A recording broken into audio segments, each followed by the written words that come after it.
44 on his first punt, and this is a good kick as well. And this will hit just beyond the goal line as it's into the end zone for a touchback.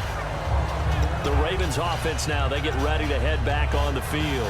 And last time, one play interception, so this offense, they should be fresh. That's a good way of putting it. And I can't wait to see what they decide to do with play calling, because a one-play drive where you throw an interception, a lot of people think the very next time out, run the football, don't give them a chance. Maybe play action. I think maybe you go play action, show your quarterback, get a little confidence in it, and let him fling another one. Second down following the run.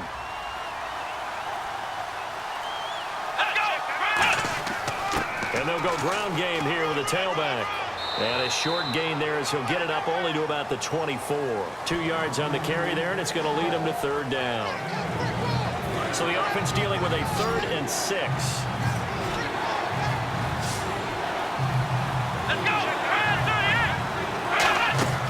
They're going to look to throw. They'll try and set up the screen. It's complete. And he's going to get to the 31, enough for the first down. It's a 7-yard gain there, and it's good enough to move the chains. Let's give a little credit there. The offensive play caller sensed that the screen pass was available. Whenever you're getting a lot of heavy pressure towards your quarterback, that's when you're thinking about running the screen and using that pressure against the defense. And it worked very well there for a first down. And give him 4 yards there. It'll be 2nd and 6. Well, if you're a football guy, that's a pretty run because everyone is in sync right there. Obviously, the guy carrying the ball, but how about the people up front? Leverage, athleticism, they created some nice space for him.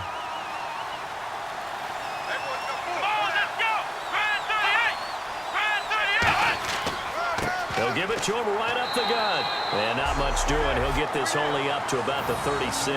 Call it a gain of a yard, and it's going to bring up 3rd and 5. So 3rd and medium here, 3rd and 5.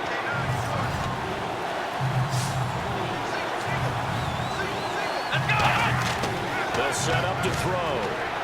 He's got time. Under pressure, and down he goes. Call it a loss of 4 there on the sack. And speaking of the number 4, it brings up 4th down now. And, partner, it's safe to say that the secondary really contributed to that sack. Yeah, nickel set, 5 defensive backs. They covered everything. Nowhere to go with the football. But my question is, why didn't he throw it away?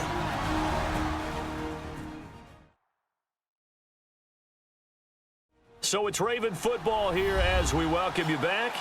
They're looking at a 4th down now as they try to hold on to this lead for dear life. The Ravens send their punter out now as he's on here to punt it away.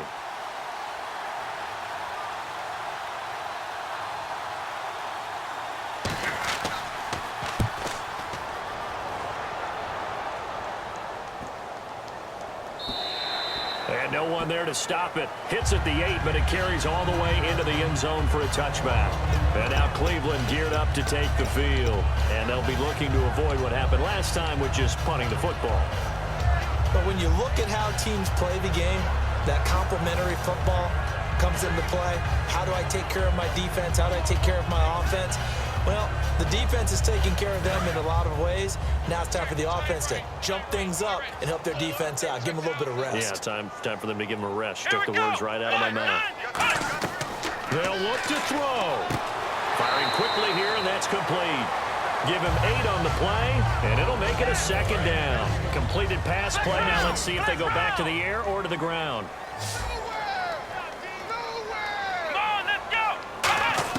He'll look to throw. Throwing for his running back, and he's got him complete. They pick up 12 on the play there, and they move the chains. He's having a nice game through the air. His decision-making's been really good. Solid there again. Just seeing nothing downfield, goes underneath. Nice game. How about the patience? Because when you're having a big game through the air, you're looking for those chunk plays, those big ones downfield. Instead, as you noted, takes the check down, dumps it off, gains good yardage anyway. Really well executed. And passing yardage-wise, now up over 350 in this game. Pretty nice performance. Definitely that, which usually means you're putting a lot of pressure on guys trying to cover. If you're a defensive back and they put over 250 yards on you, you've had a long day. The key to everything, if you're doing it without throwing it. He takes it across for the touchdown, and they've taken the lead late in the final minute of the 4th. Wow, wow. This is what we watched over time, where the offense works on scoring late in the game and finding a way to win, as we just saw there. Just saw it right there. Now can they preserve that advantage that they just got?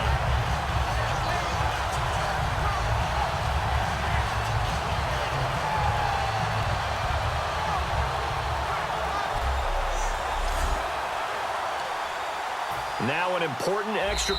And now the Raven defense going to call a timeout. It's just their first. They've got 2 more to use here in the final stages. All right, so the timeout over and all 11 men back out onto the field for the defense. Now whistles come in. We're going to get a timeout here by the offense. It's just their first. They've got 2 more to use here in the final stages.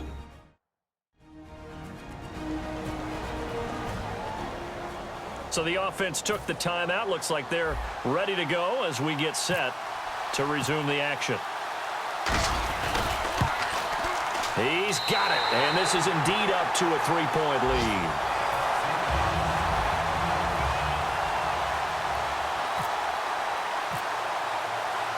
Out is the kickoff unit as they run up and send this one away. This is fielded at the goal line. And he'll take this up past the 20 and down at the 22-yard line. And now Baltimore gets set to take the field. They only need a field goal. Obviously, the clock a huge factor. They'll be watching that. What do they need to do here, Charles? Your sequence of plays has to get you out of bounds. Completions, get out of bounds, gain some yardage. Then when the clock hits 7 seconds or left, now you've got a decision. Are you in field goal range, or is it Hail Mary time? Because from 7 seconds down, you don't want to take a shot that you're going to have another play. We'll see how they handle it. He's back to throw. Quick hitter here, it's complete. They'll give him 8 on the play, and it's a 2nd down.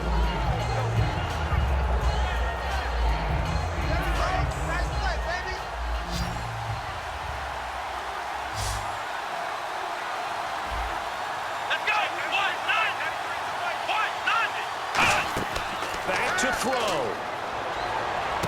He's going to flip one out here to his running back. The 5 yards on the play there as the drive will continue. Looked like a pretty good, safe play right there. No, he's had trouble with the interceptions in this game there. Hits his guy out in the flat. So many times we hear quarterbacks and offensive coordinators talk about in your progressions, you're either throwing the touchdown or you're throwing the check down. But earlier in the game, it was touchdown or interception. Now you got to the check down, a nice safe throw, and a good one. That's what they need right now. Get the first down, get out of bounds, stop the clock. Just playing smart football, understanding the situation, making the plays necessary, and making sure that clock stops at every opportunity. Back to throw. To the sideline, and oh, a nice catch there. Made sure the feet were inbounds, and they were. So many times you hear today's NFL described as a space game. Get your best players into space with the football in their hands. That's why sometimes you just swing it out to your runner, get him out in the flat, and let him have a chance to make people miss an open field. Finding a safety valve here. That's complete. And he'll be brought down at the 48-yard line. It's a 4-yard pickup, and that'll bring up a 3rd down. Still in search of the first down after that last completion. And defensively going with a dime set. 6 DBs on 3rd and 4. They'll set up a throw. Toward the sideline, he will have the first down. Good catch. He was able to keep the feet inbounds. They got exactly what they wanted there. Out route, catch, get out of bounds, stop the clock. And I have to criticize defense here because you know the situation. You want to keep them inbounds and have the clock run. So I'm sitting on the outside portion of the field and not letting them throw an out route. Throw anything inside and I'll make... And he's in! Are you kidding me? How do you give that up? One of the most improbable ways to finish a game, and they do win it on the final play. I think what we just saw in that drive, partner, is great practice, preparation, and poise. Not only did they score with little time left for them to retaliate, they chewed up enough time along the way while still getting the yardage they needed. That was an impressive drive. Very methodical, and now barring something crazy on the kickoff, they've got this one. Extra point attempt to follow here. And that will make this a 4-point game. Well, you always hate to lose, obviously, but a division loss stings just a touch more for many reasons. That's because you have too much familiarity. It's almost like battling your brother or your neighborhood rival. You know them so well, and they get to lord it over you just a little bit longer. And there's only a select amount of teams in the divisions. There's only 4, and so when you go back and forth so often, there is that familiarity. It just makes it hurt, doesn't it? It certainly does, and when you're thinking long range and you're thinking playoffs, winning your division is the way to get to the playoffs.